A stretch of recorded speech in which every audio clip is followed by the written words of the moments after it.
Welcome to the Eli Farney Show.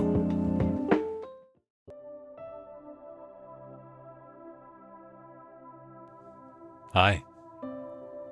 Welcome back to the Eli Farney Show. This is episode 6. The real, correct episode 6. I got an episode ahead last time.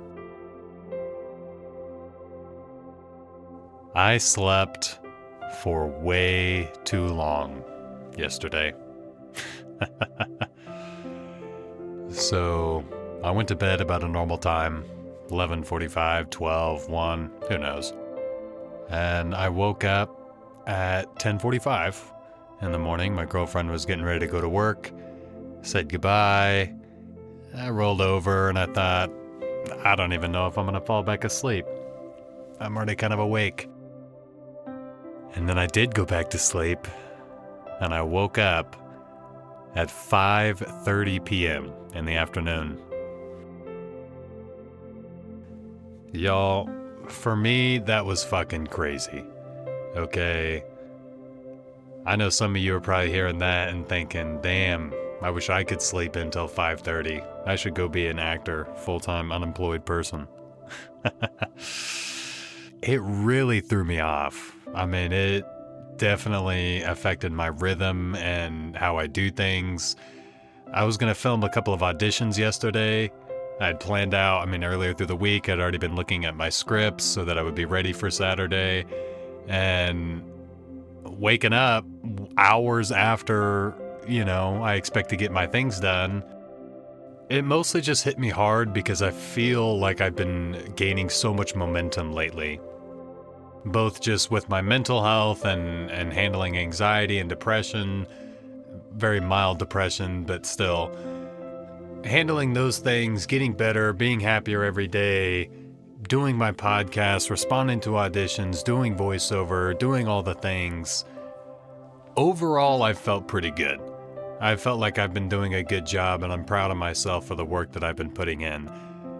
I'm definitely starting to feel a little more settled in, like I'm capable of doing these auditions. The setup, the teardown, the whole process is getting quicker and quicker. Even the podcast too, the editing process is getting quicker, the more effective, more efficient. So waking up and kind of having that curveball thrown at me, it's one of those instances in life where you are reminded that you are not in control.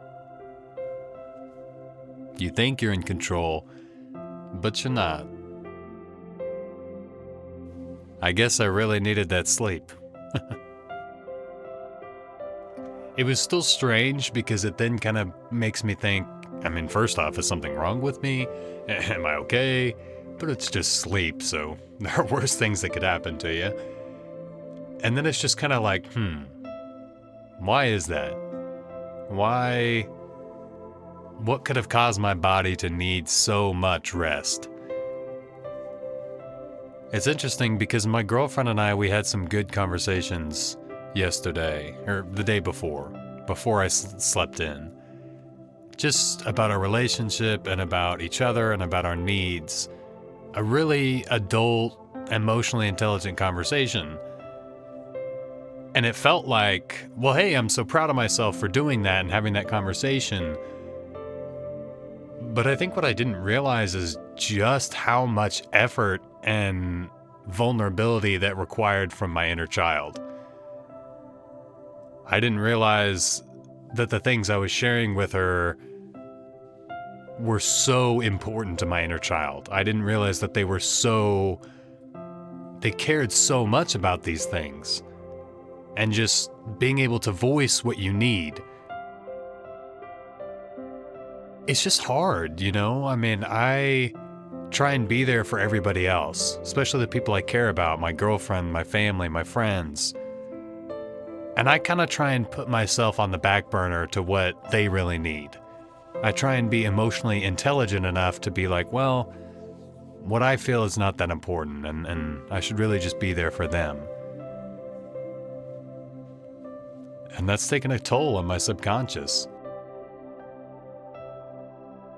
I am having to actively tell myself that that is not always the correct choice. I don't know how much you guys look into Enneagrams or know about Enneagrams, but I am an Enneagram 3. I am the achiever. So I'm at my best when I am tackling things, handling tasks, accomplishing things. That makes me feel really good about myself. But when I go into stress, I'm often misdiagnosed as a 9, the peacekeeper. And this theme makes me feel like that all over again. I feel like I just have this natural instinct to want to put others' desires and needs above my own. It gets tricky because I don't think that's a bad part of myself. I don't think that instinct is wrong. But it's not exactly a true reflection of who I am either. Because at my truest self, I inspire and I show love to others by doing and taking care of myself. By being the very best version of me, I can help other people want to be the best version of them. I'm just a very, very empathetic person. I think a lot about how people are feeling, what they're thinking, what their perspective is. I mean, just why they might be feeling or acting what they're feeling. And I give so much grace to everyone else, but not always myself. I don't always treat myself with the same level of care and appreciation and value for my own needs as I do other people. And so I think what I'm going to put into practice and being able to do is to appreciate both and apply value to both, that what I need and what I want is valuable, it is important, just like everyone else's needs. It doesn't necessarily have to be a competition. It doesn't have to be a piece of pie where if I get some, you lose some. I think it can just be, I am living with myself, I'm growing as myself, and so are you. The question is, do we love each other enough to be patient with each other, to support one another, and to give each other time? I think that a lot of relationships are built on expectations. I expect my partner to make me feel such and such. I expect to be X amount of happy with my partner. I expect to not have this many disagreements, whatever it is. And you may not even know that you have these expectations, but you do. And your subconscious feeds you thoughts based on those expectations. Things start getting hard and you say, well, I don't want to be a part of this. I don't want to have to deal with this, or I don't want to have to wait for this, or I don't want to have to give this up. Your brain is ultimately looking to protect you, and because you existed as yourself before you entered a relationship, that's always going to be your default. Your brain's always going to consider that to be safe, as opposed to this new experience when things get difficult. And with that said, I have found so much value in standing by my partner to really, truly try and connect to a source of love that goes beyond just us here living this life, just the emotions I feel. But I try and really connect to her as a soul. As someone who is just here doing the same thing that I'm doing, with infinite opportunities.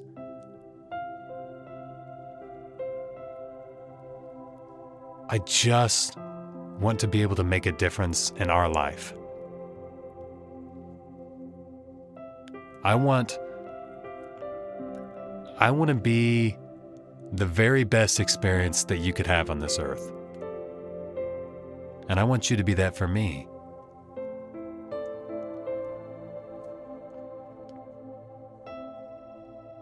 And honestly, honey,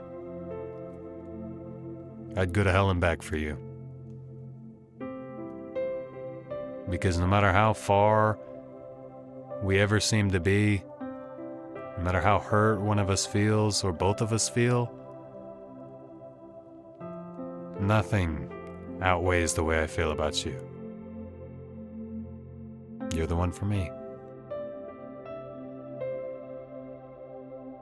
So real quick, let me talk to you guys a little bit about just how I've been feeling this week. Because I need to talk to somebody. I'm doing good. Had plenty of people checking in on me, which I appreciate, and I'm doing good. Like I said a bit ago, I finally feel like I'm doing what I'm supposed to be doing. And I'm not just piddling around trying to make it work, but I really do the things that I want to do. I am an actor. I am a voiceover artist. I am a podcaster. I mean, I do these things, and I've been doing them consistently for at least a matter of weeks. And that feels really good. It feels really, really good to be getting closer and closer to a new normal, to really accepting my life for what it is. I think the struggles I've been having this week mostly manifest physically. I don't feel like I've been in a lot of battles with my brain, or I haven't really beaten myself up that much. But I'm tired. I wake up really, really tired.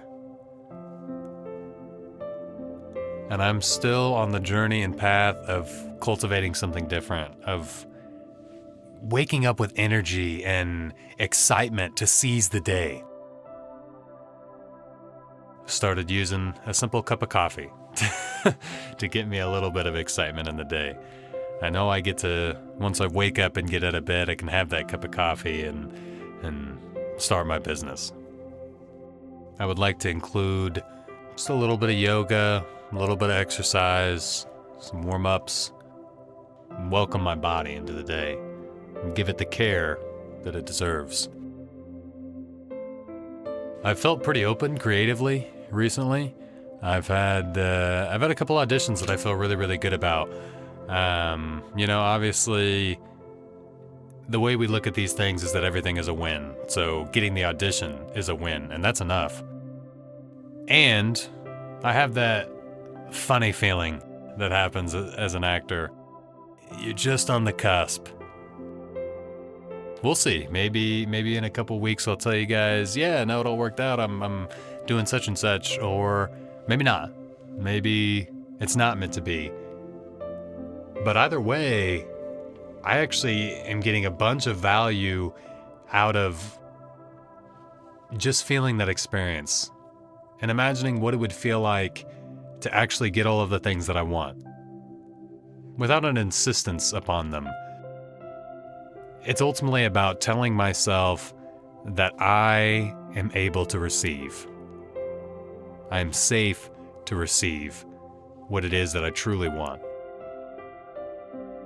It's interesting because, and again, it may not have sounded like much, but to me, with all the things that make me anxious, even sleeping in, a little too much in the day, I can get anxious about whether I've wasted the day or, how I'm going to start, what I'm going to get done that day. 5:30? I mean, I woke up to start my day and the day was already gone. And I really expected that to fuck me up. I mean, I was trying to mentally prepare myself to be like, okay, this might really be a rough day and this might slow me down a little bit. But I was resilient. And I woke up and came back even better today.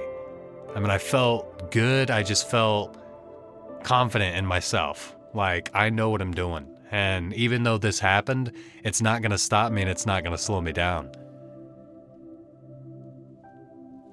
It's kind of like I'm finding, I just keep saying this over and over again, but I'm finding a new rhythm, a new groove. This is Eli's new groove. I guess I learned a little something about myself. I'm a little stronger than I think I am. I do well under positive reinforcement. and I can afford to believe in myself. May as well risk it all on me.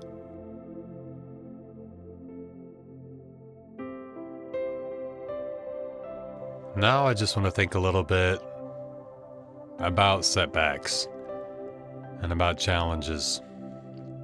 I am tempted to believe that there is some kind of force in the universe so much stronger and more powerful than any one of us. And I think that every time that we think that we are truly in control, we are truly the hinge on which our life depends, life will show you that you're not. You're just on a ride. You're just riding a wave. And all you have to do is see it through. That's it. I wonder if maybe it doesn't take as much effort and pressure as we think it does to get all of the things that we want to get.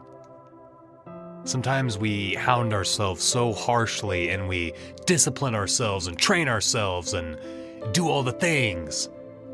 But the things that are truly meant for you, they find their way to you without you doing anything. That doesn't mean sit around and just wait for all the good things to happen. It still takes effort and intelligence. But in those moments of quiet, whether it's 5 minutes alone in the car or the last moment when your head hits the pillow, that's what I'm talking about. How do you feel in that moment? What is happening to you in your head? Do you feel all these negative energies and this pressure? Or do you feel calm and peaceful? I want to emulate a lot more the second one.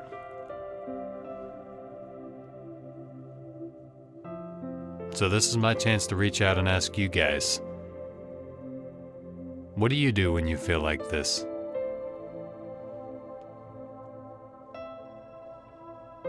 What are some things that bring you back to earth? You don't have to answer for me, just think about it. Answer for you. Get accustomed to listening to yourself.